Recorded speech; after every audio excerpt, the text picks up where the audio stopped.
계단을 오르는 게 아무것도 아니었던 시절을 기억하시나요? 그냥 걸어 올라가서 계속 앞으로 나아갔고 2번 생각할 필요도 없었죠. 하지만 뭔가 달라졌어요. 어쩌면 서서히, 어쩌면 갑자기 말이죠. 이제 당신은 계단참에서 난간에 손을 얹고 심장이 쿵쾅거리는 채로 숨을 고르며 다시 올라가려 애쓰고 있습니다. 그리고 아무도 입 밖으로 꺼내지 않는 부분은 뭘까요? 대부분의 사람들은 조용히 받아들입니다. 스스로에게 나이 탓이라고 말하죠. 누구에게도 그 이야기를 꺼내지 않습니다. 엘리베이터를 타고 계단을 건너뛰고 아무도 알려주지 않았던 문제를 해결하기 위해 삶 전체를 바꿔버립니다. 제가 여러분께 말씀드리고 싶은 것은 이것을 받아들이지 말라는 것입니다. 아직은요, 몸 안에서 실제로 무슨 일이 일어나고 있는지 이해하기 전까지는요, 60세 이후에 이런 현상이 나타나는 데에는 과학적으로 입증된 5가지 구체적인 이유가 있습니다. 하지만 정기적으로 병원을 찾는 사람들을 포함하여 대부분의 사람들은 이 5가지 이유를 모두 들어본 적이 없습니다. 이 이유들을 이해하게 되면 더 이상 추측하지 않게 되고 자신에게 뭔가 문제가 있는 것 같다는 생각도 사라지게 됩니다.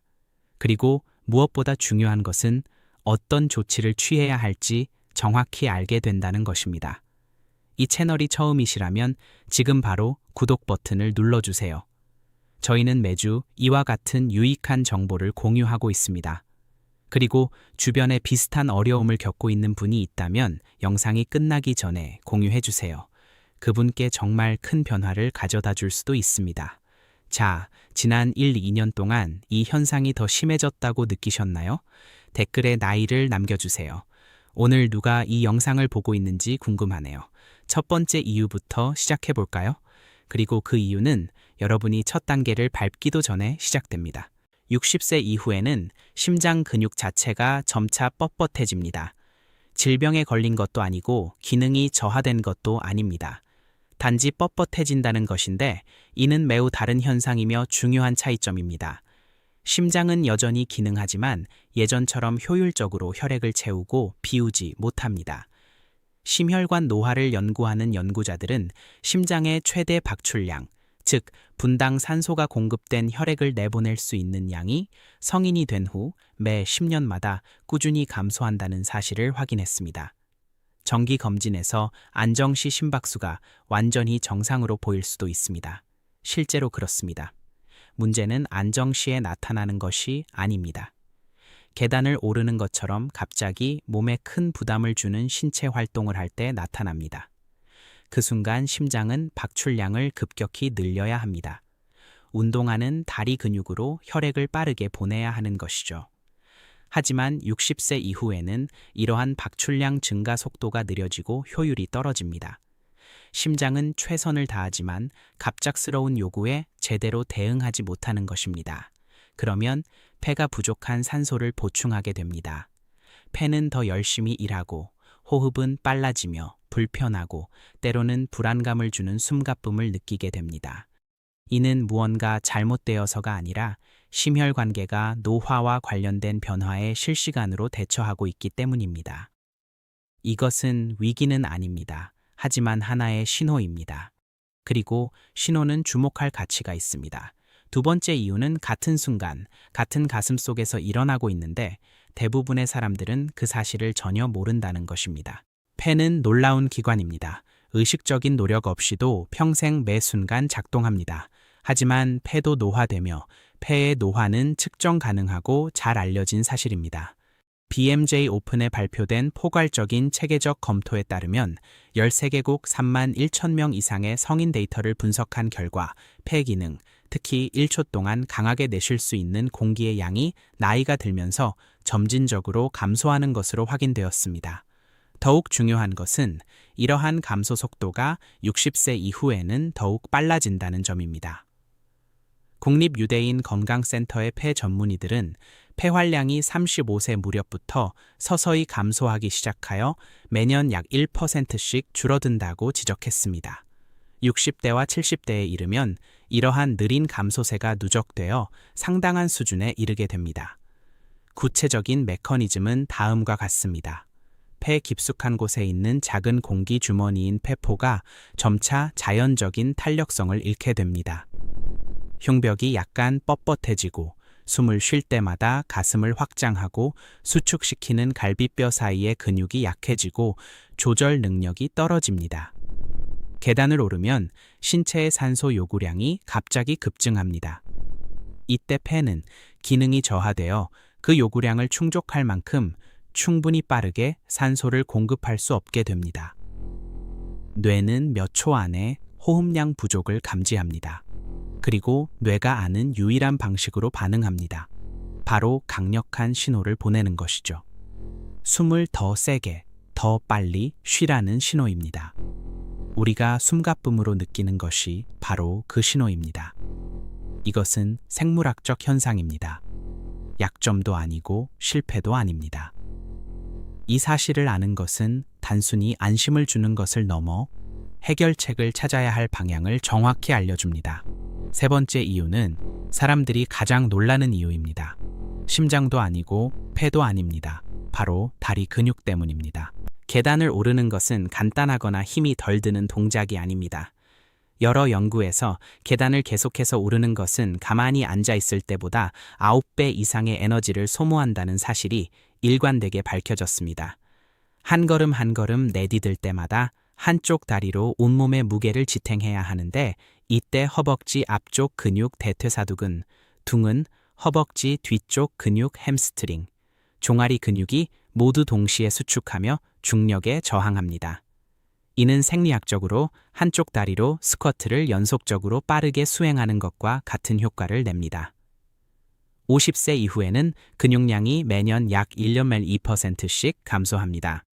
PMC 데이터베이스의 근감소증 관련 광범위한 연구 결과를 포함한 여러 기관의 연구 발표에 따르면 근력은 50세에서 60세 사이에 매년 약 1.5%씩 감소하고 그 이후에는 매년 최대 3%까지 감소하는 것으로 나타났습니다.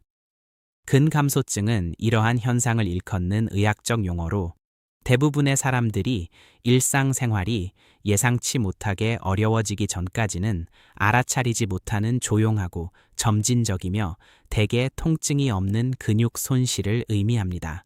바로 여기에 직접적인 연관성이 있습니다.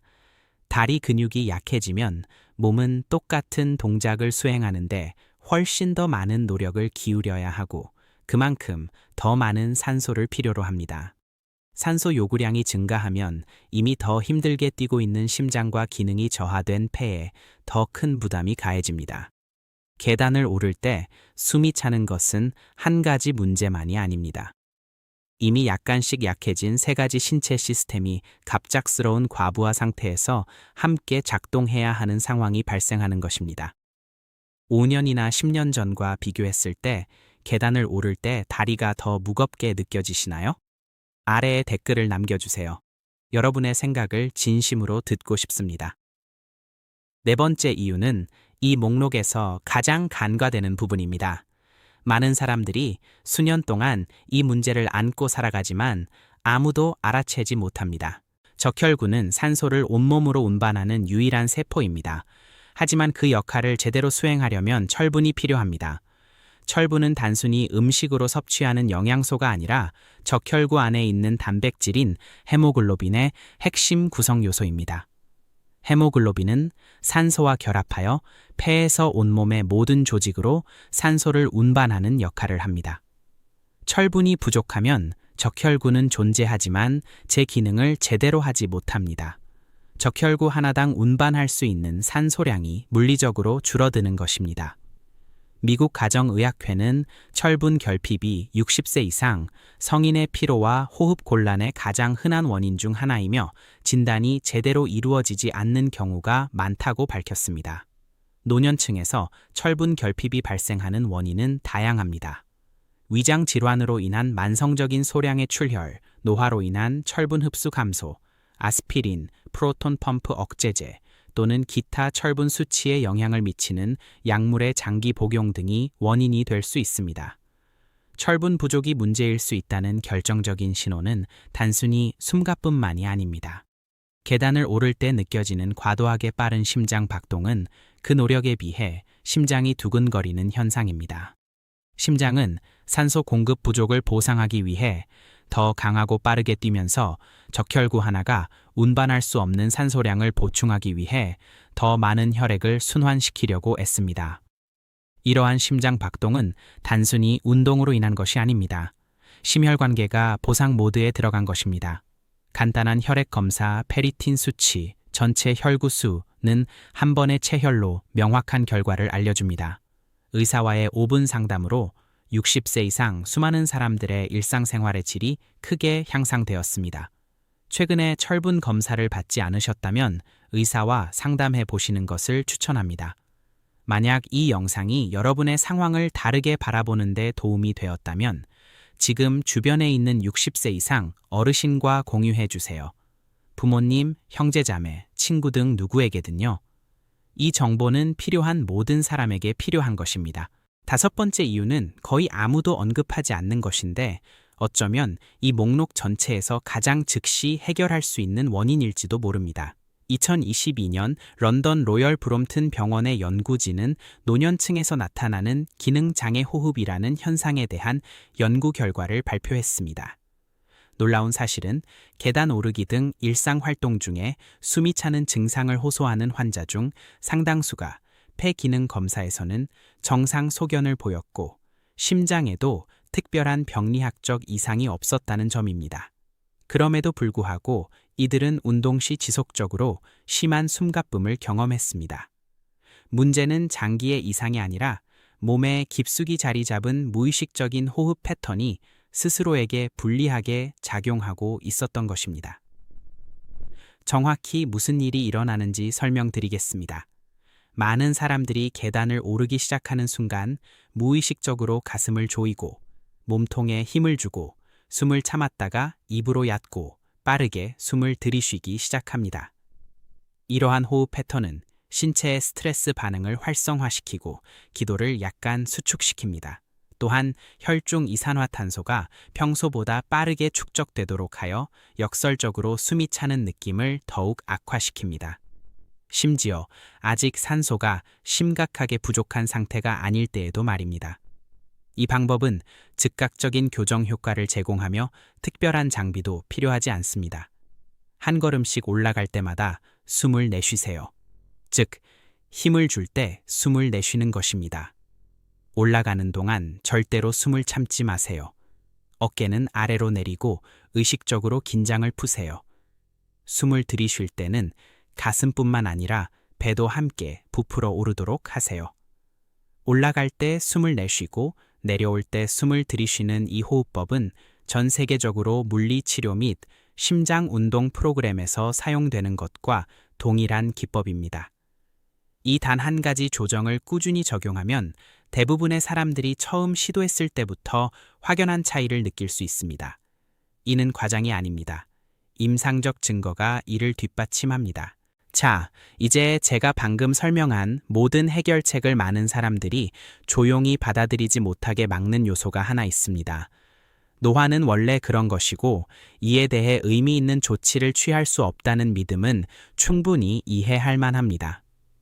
수년간 주변 사람들이 선의로 예전 같지 않네요 라고 말해 온 데서 비롯된 생각일지도 모릅니다. 하지만 이러한 믿음은 정확하지 않습니다. 이러한 믿음을 받아들이는 순간 사람들은 올바른 질문을 던지고 간단한 변화를 시도하고 진정으로 얻을 수 있는 실질적인 결과를 얻지 못하게 됩니다. 캐나다 노화종단 연구 Canadian Longitudinal Study on Aging에 따르면 노인 5명 중 1명꼴로 계단을 오를 때 숨이 차는 경험을 한다고 합니다. 그리고 이 연구에서 연구진은 매우 중요한 사실을 밝혀냈는데 바로 이러한 증상의 원인 중 상당수가 개선 가능하다는 것입니다. 여기서 개선 가능이라는 단어는 구체적이고 현실적인 조치를 통해 변화를 줄 수 있다는 의미입니다. 숨가쁨을 영원한 것으로 받아들이면 사람들은 철분 검사를 하지 않게 되고 일주일에 3번 10분씩 다리 운동을 하지 않게 되며 30초면 배울 수 있는 호흡 습관을 들이지 않게 됩니다. 나이에 좌우될 필요는 없습니다. 70대, 80대에도 힘과 독립성, 그리고 삶의 질을 유지하는 사람들은 대개 왜라는 질문을 멈추지 않고 작지만 확실한 근거에 기반한 발걸음을 내딛는 사람들입니다. 자, 그럼 이제 정확히 어떻게 해야 하는지 알려드리겠습니다. 이론이 아니라 이번 주부터 바로 실천해 보세요. 첫째, 의사와 상담하여 페리틴 수치와 비타민 B 올기 수치를 확인해 보세요. 간단한 혈액 검사 한 번이면 됩니다. 60대 많은 분들이 철분 부족만 해결해도 몇 주 안에 에너지 수준과 호흡 곤란 증상이 눈에 띄게 개선되는 것을 경험합니다. 이는 이 목록에서 가장 쉽게 개선될 수 있는 원인 중 하나이며 의사와의 상담과 혈액 검사만으로 해결할 수 있습니다. 두 번째로 일주일에 3회 가벼운 다리 강화 운동을 시작하세요. 일반 의자에 앉아 다리를 들어 올리는 운동, 벽에 기대어 10초간 자세를 유지하고 휴식 후 반복하는 운동, 난간을 잡고 계단 맨 아래쪽에서 천천히 올라가는 운동 등이 있습니다. 격일로 10분씩 운동하는 것만으로도 다리 근력을 강화하여 계단을 오를 때 심장과 폐에 가해지는 부담을 줄일 수 있습니다. 여러 연구 결과에 따르면 꾸준하고 적절한 운동을 통해 노년층에서도 근력 향상이 가능하다는 것이 일관되게 입증되고 있습니다. 세 번째, 오늘부터 계단을 오를 때마다 숨을 내쉬는 호흡법을 연습하세요. 계단을 오를 때 숨을 내쉬고 정상에 오르거나 잠시 멈출 때 숨을 들이마시세요. 숨을 참지 마세요. 며칠 안에 몸이 이 호흡법에 적응할 것입니다. 넷째, 철분 섭취량을 꾸준하고 전략적으로 늘리세요. 렌틸콩, 시금치, 살코기, 짙은 녹색 잎채소, 철분 강화 시리얼 등을 섭취하십시오. 또한 철분이 풍부한 식사에는 비타민C가 풍부한 식품, 오렌지 주스, 토마토, 피망, 브로콜리 등을 곁들이세요. 비타민C는 소화기관에서 철분 흡수를 크게 향상시킵니다. 이는 보충제 복용이 아니라 추가 비용 없이 간단하게 실천할 수 있는 과학적 근거에 기반한 식단 조절입니다. 다섯 번째, 그리고 이것이 사람들을 가장 놀라게 하는 것인데 오르기 전에 잠시 멈추세요. 계단을 오르기 전 5초 동안 잠시 멈춰 서세요. 코로 천천히 숨을 들이쉬고 입으로 내쉬세요. 서두르거나 얕게 쉬지 말고 제대로 된 호흡을 2번 하세요. 이렇게 하면 심혈관계가 다가올 계단 오르기에 대비할 수 있는 짧지만 중요한 시간을 갖게 됩니다. 심박수가 예상만큼 약간 올라가고 근육이 긴장하기 시작합니다. 첫 발을 내딛기 전에 이미 올바른 호흡 패턴이 갖춰진 것입니다. 계단 오르기 생리학 연구에 따르면 에너지 요구량이 급증하는 것은 거의 순간적입니다.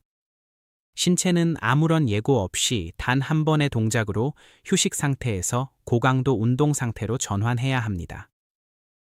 이러한 갑작스러운 전환이 숨이 차는 현상이 그토록 심하고 빠르게 나타나는 주요 원인입니다. 계단을 오르기 전 5초간의 휴식은 신체가 더 이상 자동으로 만들어내지 못하는 전환 시간을 제공합니다. 많은 사람들이 이 제품을 사용하기 시작한 바로 그날, 그것도 오후에 눈에 띄는 차이를 느낍니다. 몇 주 후가 아니라요. 오늘부터 당신이 마주하는 모든 계단은 다르게 느껴질 것입니다.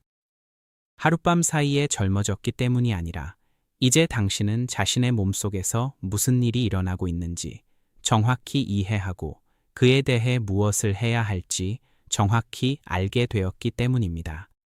당신은 망가진 게 아닙니다. 돌이킬 수 없는 쇠퇴에 빠진 것도 아닙니다. 당신은 이제 실질적이고 입증된 5가지 해답과 앞으로 나아갈 수 있는 5가지 실질적인 단계를 갖게 된 사람입니다. 60세 이후에도 독립적인 생활을 유지한다는 것은 아무것도 변하지 않는 척하는 것을 의미하지 않습니다. 그것은 변화를 이해하고 회피 대신 지식을 바탕으로 대응하는 것을 의미합니다. 시청하시기 전에 특히 심장질환, 폐질환 또는 빈혈 진단을 받으신 경우에는 운동 루틴이나 식단을 변경하기 전에 반드시 의사와 상담하십시오. 이 영상은 건강 관련 교육 정보를 제공하며 자격을 갖춘 의료 전문가의 개인 맞춤형 의학적 조언을 대체할 수 없습니다. 오늘 이 영상이 여러분께 도움이 되었다면 정말 그랬기를 바랍니다. 60세 이상인 분 한 분과 꼭 공유해 주세요. 부모님, 형제자매, 가까운 친구, 혹은 이 문제로 조용히 힘들어하면서도 제대로 된 설명을 들어본 적 없는 분이라면 누구든 좋습니다. 이 영상을 닫기 전에 지금 바로 공유해 주세요. 그리고 댓글로 여러분께 질문 하나 드리고 싶습니다. 오늘 다룬 5가지 이유 중 여러분에게 가장 큰 영향을 미치고 있다고 생각하는 것은 무엇인가요? 아래에 댓글로 남겨주세요. 저는 모든 댓글을 읽고 있습니다. 여러분의 답변이 다른 시청자분들이 자신에 대해 중요한 점을 깨닫는 데 도움이 될 수도 있습니다.